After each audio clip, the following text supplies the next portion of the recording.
찬송가 292장입니다.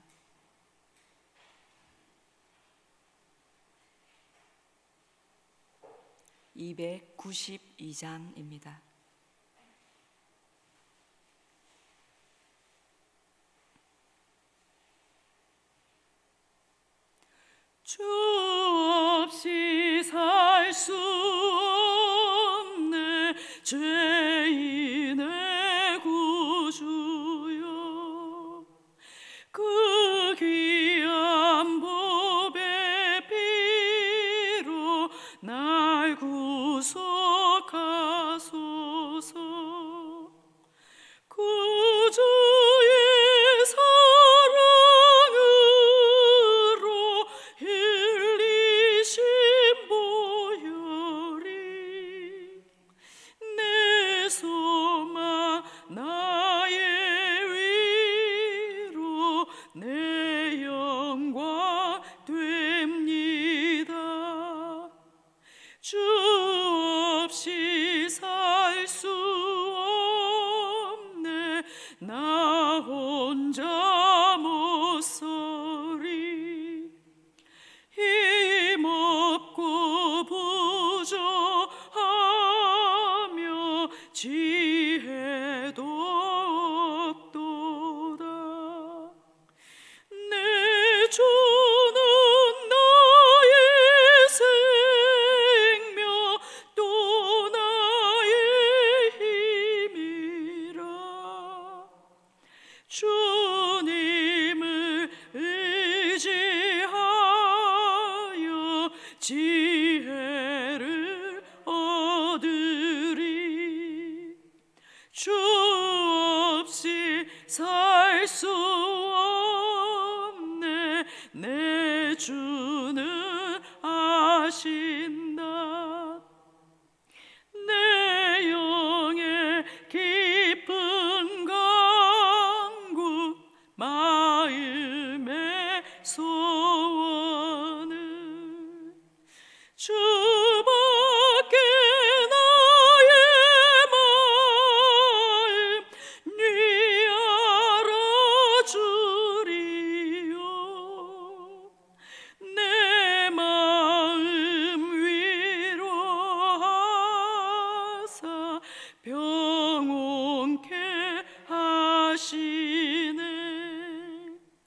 주 없이 살 수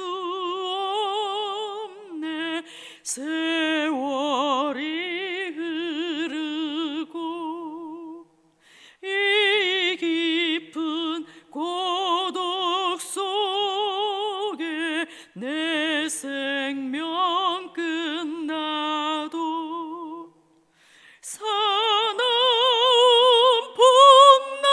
풍랑일 때 날 지켜주시니 내 곁에 계신 주님 늘 힘이 됩니다. 아멘. 출애굽기 10장 1절에서 11절 말씀입니다.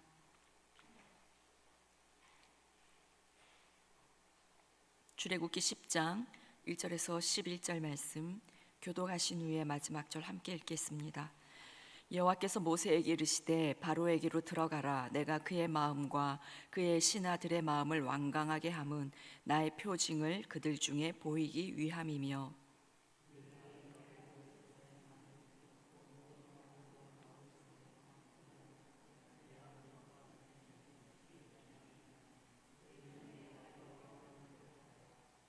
모세와 아론이 바로에게 들어가서 그에게 이르되 히브리 사람의 하나님 여호와께서 말씀하시기를 네가 어느 때까지 내 앞에 겸비하지 아니하겠느냐. 내 백성을 보내라. 그들이 나를 섬길 것이라.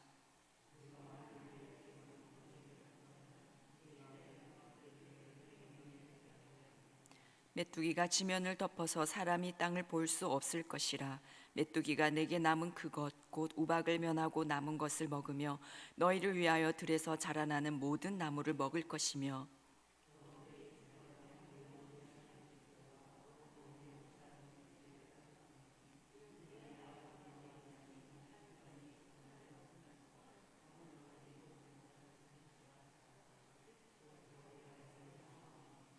바로의 신하들이 그에게 말하되 어느 때까지 이 사람이 우리의 함정이 되리이까? 그 사람들을 보내어 그들의 하나님 여호와를 섬기게 하소서. 왕은 아직도 애굽이 망한 줄을 알지 못하시나이까 하고.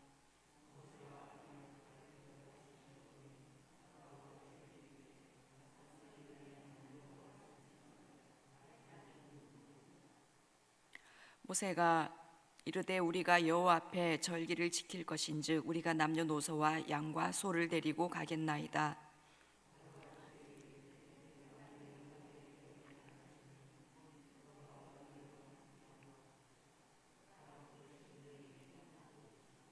그렇게 하지 말고 너희 장정만 가서 여호와를 섬기라. 이것이 너희가 구하는 바니라. 이에 그들이 바로 앞에서 쫓겨나니라. 아멘. 출애굽기 10장에서는 8번째 재앙 메뚜기 재앙과 9번째 흑암 재앙에 대해서 말씀하고 있습니다. 두 재앙의 타격과 피해는 매우 커서 죽음을 절정으로 하는 10번째 재앙을 향하고 있습니다. 1절을 보시면 여호와께서 모세에게 이르시되 바로에게로 들어가라.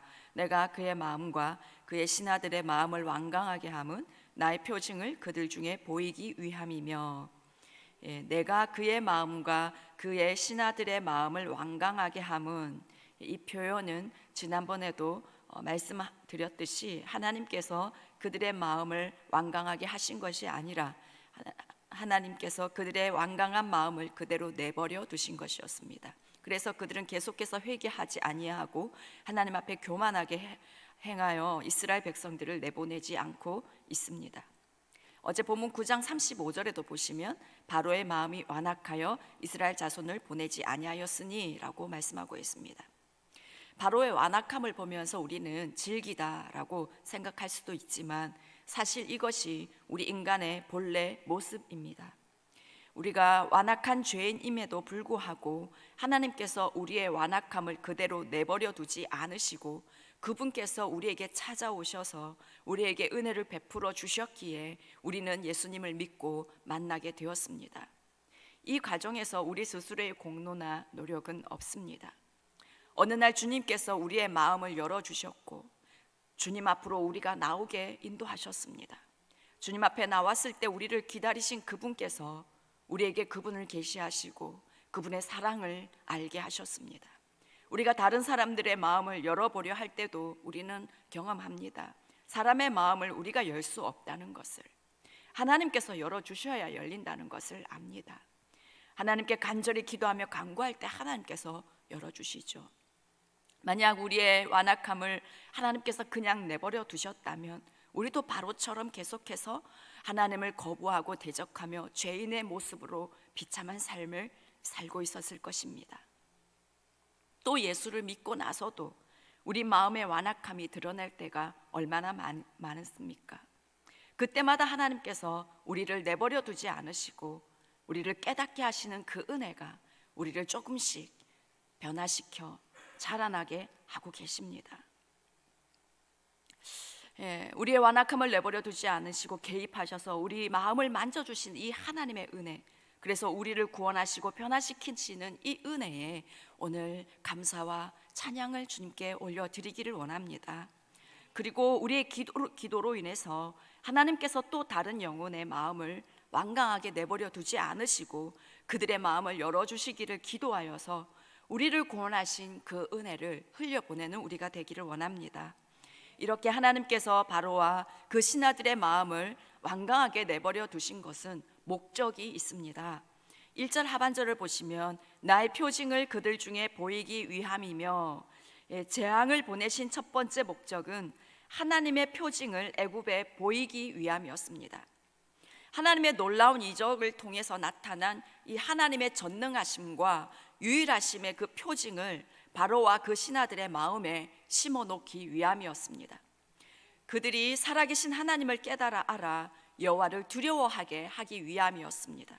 그리고 두 번째 목적을 2절에서 말씀합니다. 내게 내가 애굽에서 행한 일을 곧 내가 그들 가운데서 행한 표징을 내 아들과 내 자손의 귀에 전하기 위함이라. 너희는 내가 여호와인 줄 알리라. 어제도 말씀드렸지만 하나님의 표징은 바로와 애굽 사람들뿐만 아니라 애굽 땅에 있는 이스라엘 백성에게도 하나님의 전 존재를 강렬하게 인식하게 하였습니다. 이스라엘 백성들이 애굽에서 400년 동안 살면서 아브라함과 이삭과 야곱의 하나님에 대해서 듣기는 하였지만 그 하나님의 살아계심을 체험할 기회는 없었습니다. 하나님은 애굽 땅에서 행하시는 10가지 재앙을 통해서 누구보다 이스라엘 백성들이 하나님을 알게 되기를 원하셨습니다. 그리고 하나님은 2절을 다시 보시면 내 아들과 내 자손의 귀에 전하기 위함이라. 그 후손들 이스라엘 백성들의 아들들과 자손들까지 하나님에 대해서 알고 하나님을 경외하기를 원하셨습니다. 하나님은 애굽에 내려진 기적들을 이스라엘 후손들에게 전해서 그들이 영원토록 하나님을 알고 경외하기를 원하셨습니다. 그래서 신명기 6장에서는 이스라엘 백성들이 그 자녀들에게 하나님의 말씀을 부지런히 가르칠 것을 명령하셨습니다. 내 자녀에게 부지런히 가르치며 집에 앉았을 때에든지 길을 갈 때에든지 누워 있을 때에든지 일어날 때에든지 이 말씀을 강론할 것이며 라고 말씀하셨습니다. 자녀들에게 집에 앉아 있을 때에도 길을 갈 때도 누워 있을 때에도 일어날 때에도 하나님 말씀을 가르치라 하셨습니다. 가정에서 어릴 때부터 부지런히 말씀을 가르쳐야 하나님의 법도를 떠나지 않고 하나님을 경외하며 섬기기 때문에 하나님께서는 자녀들에게 말씀 가르치기를 아주 신신당부하셨습니다. 하지만 오늘날 한국교회는 이것을 놓친 것 같습니다. 자녀들의 신앙교육을 일주일에 한 번 가는 교회에 그냥 맡겨버리고 교회에 가는 것으로 잘하고 있겠지라고 생각했습니다. 그래서 자녀들은 말씀도 모르고 하나님도 모르는 세대가 되었습니다. 이제 자녀들이 집에 앉아 있을 때든지 길을 갈 때든지 누워 있을 때든지 일어날 때든지 그들의 손에는 말씀이 아니라 그들의 손에는 핸드폰이 들려 있습니다. 사단이 우리 자녀들에게 핸드폰으로 어둠의 것들을, 세상의 것들을 계속해서 가르치고 넣어주고 있습니다. 세상의 것들을 계속해서 보고 들으니 저들의 영혼은 세상으로 가득 채워져서 그것을 생각하고 그것을 따라가고 있습니다. 내 아들과 내 자손의 귀에 전하기 위함이라. 하나님의 안타까운 외침이 담겨 있습니다. 하나님은 우리 다음 세대에게 너무나 관심이 많으십니다.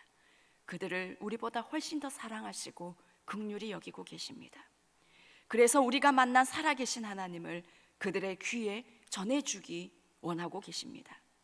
이제 자녀들과 손주를 만나게 될 때 그들의 귀에 전해주시기 바랍니다.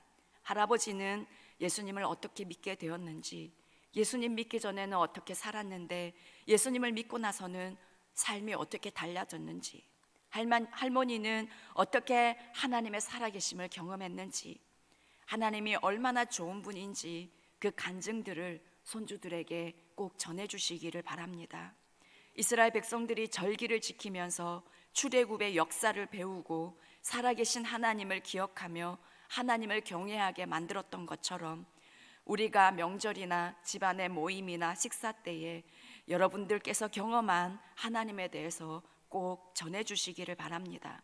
하나님께서 여러분들에게 살아계신 하나님을 경험하게 하신 그 목적 중에 하나는 여러분들이 만난 살아계신 하나님을 자녀들과 자손들에게 그들의 귀에 전하기 위함입니다. 우리 자녀들과 후손들이 하나님의 말씀을 배우고 하나님을 알아 복된 길로 행할 수 있도록 최선을 다해야 할 사명이 우리에게 있음을 알기 원합니다. 4절을 보시면 네가 만일 내 백성 보내기를 거절하면 내일 내가 메뚜기를 내 경내에 들어가게 하리니 메뚜기가 지면을 덮어서 사람이 땅을 볼 수 없을 것이라. 메뚜기가 내게 남은 그것 곧 우박을 면하고 남은 것을 먹으며 너희를 위하여 들에서 자라나는 모든 나무를 먹을 것이며. 하나님께서 메뚜기를 보내 땅을 완전히 덮어서 사람이 땅을 볼 수 없을 정도로 만들고 그나마 조금 들에 남아 있었던 양식들과 나무들을 모조리 먹어치울 것이다 라고 말씀합니다. 이 본문의 이 메뚜기는요, 여러 가지 메뚜기의 종류들 중에서 사막 메뚜기로 추측하고 있습니다. 기동성이 뛰어나고 번식력이 강해서 이 사막 메뚜기들은 엄청나게 많은 수가 떼를 지어 옮겨 다니고 3일 동안 쉬지 않고 날 수도 있으며 또 무려 2,000km 정도를 날아갈 수 있다고 합니다. 그리고 이것들이 한번 휩쓸고 간 자리는 곡식이며 초목이 완전히 황폐하게 되었습니다. 그래서 사람들에게 이 메뚜기는 공포의 대상이었습니다. 자연 발생적인 메뚜기 떼의 피해가 이 정도라면 하나님의 초자연적인 역사로 나타난 메뚜기 떼의 파괴력은 우리가 짐작하기 어려울 정도였을 것입니다. 메뚜기 떼가 와서 모조리 파괴할 것이라는 경고를 들은 신하들은 바로에게 7절에서 말합니다. 바로의 신하들이 그에게 말하되 어느 때까지 이 사람이 우리의 함정이 되리이까? 그 사람들을 보내어 그들의 하나님 여호와를 섬기게 하소서. 왕은 아직도 애굽이 망한 줄을 알지 못하시나이까? 신하들은 이제 깨달았습니다. 이대로 가다가는 우리가 다 망할 거라는 것을. 그래서 바로에게 더 이상 피해를 입기 전에 보내주자라고 말합니다. 그래서 바로가 모세와 아론을 다시 데려와서 묻습니다. 가서 여호와 하나님을 섬길 자가 누구냐? 그러자 모세는 9절에서 모세가 이르되 우리가 여호와 앞에 절기를 지킬 것인즉 우리가 남녀노소와 양과 소를 데리고 가겠나이다 라고, 모두 다 가야 한다라고 말합니다. 그러자 바로는 10절에서 말하는데요, 이 10절을 세번역 성경으로 읽어드리겠습니다. 바로가 그들에게 호통쳤다. 그래, 어디 다 데리고 가봐라. 너희와 함께 있는 너희의 주가 나를 감동시켜서 너희와 너희 아이들을 함께 보내게 할 것 같으냐? 어림도 없다. 너희가 지금 속으로 악한 음모를 꾸미고 있음이 분명하다. 그렇게는 안 된다. 가려면 너희 장정들이나 가서 너희의 주에게 예배를 드려라. 너희가 처음부터 바란 것이 그것이 아니더냐? 이렇게 해서 그들은 바로 앞에서 쫓겨났다. 사실 바로는 하나님의 메시지를 분명히 알고 있었습니다. 하나님의 뜻은 이스라엘 백성들의 출애굽이었습니다. 하지만 그는 호통을 치면서 성인 남성만 가서 제사를 드리고 오라고 합니다. 이것은 모세가 요구한 것이 아니었습니다. 그러나 바로는 이것이 너희가 처음부터 바란 것이다 라고 말을 바꿉니다. 그리고 모세와 아론은 쫓겨납니다. 바로는 자기 생각대로 말을 바꾸고 마치 모세와 아론을 자신이 어떻게 할 수 있는 것처럼 큰 소리를 치며 면박을 주고 쫓아냅니다. 사실 바로는 지금 살려달라고 빌어야 할 입장인데 오히려 큰 소리를 칩니다. 자신이 이스라엘 백성들의 주인이나 되는 것처럼 말입니다. 세상과 어둠의 세력은 우리에게 이렇게 위협을 줄 때가 있습니다. 마치 그들의 권력이나 힘이 우리를 어떻게 할 수 있는 것처럼 큰 소리를 치며 위협합니다. 하지만 우리는 하나님께 속해 있습니다. 우리는 하나님의 존귀한 백성입니다. 조금도 위축될 필요가 없습니다. 우리가 하나님을 신뢰한다면 하나님께서 우리를 구원하시고 우리를 보호하십니다. 모든 것이 하나님의 손에 달려 있습니다. 하나님께서 자기 백성을 구원하시고자 작정하시면 그 누구도 막을 자가 없습니다. 어떤 위협과 어려움에도 영원 구원 사역을 포기하지 않기를 원하고 강하고 담대하게 나아가서 세상을 이기는 저와 여러분 되기를 원합니다. 기도하겠습니다. 하나님 아버지, 완악한 모습으로 제 가운데 있는 우리에게 찾아오셔서 우리의 마음을 열어주시고 우리를 만나주시고 하나님 아버지의 그 지극하신 사랑을 깨달아 알게 해주심에 참으로 감사를 드립니다. 하나님 아버지, 간절히 원하옵기는 우리가 기도하고 있는 그 영혼들 하나님 아시지요. 저들의 마음을 열어주시옵소서. 저들의 완악한 마음을 그대로 내버려 두지 마시기를 간절히 소원합니다. 저들의 마음을 열어주시사 주님을 마음에 모시며 예배함으로 오직 하나님만을 섬기고 살아가는 그 기쁨을 누리는 저들이 될 수 있도록 주여 도와주시옵소서. 우리를 만나주신 하나님, 우리 자녀들을 만나주시옵소서. 어려운 상황 속에서도 예배를 사수할 수 있게 도와주시고 예배를 통해 하나님의 살아계심을 경험하는 우리 자녀들과 후손들이 되게 주님 도와주시옵소서. 저들을 향한 하나님의 사랑이 얼마나 크고 놀라운지를 경험하여 알게 하여 주시옵기를 원합니다. 하나님, 중보기도학교에 예수님의 보혈을 덮습니다. 성령 하나님께서 마음껏 역사하시는 시간들 되게 역사하여 주시옵소서. 이전보다 더 크고 위대하신 하나님을 만나게 하시고 더 친밀하신 하나님을 경험하는 귀한 시간 되게 주여 도와주시옵소서. 오늘도 우리가 주님의 이름을 부르며 주님을 바라보며 주님께 나아갑니다. 주님, 우리에게 찾아와 주십시오. 우리를 만나 주십시오. 이 모든 말씀 예수님의 이름으로 기도드립니다. 아멘.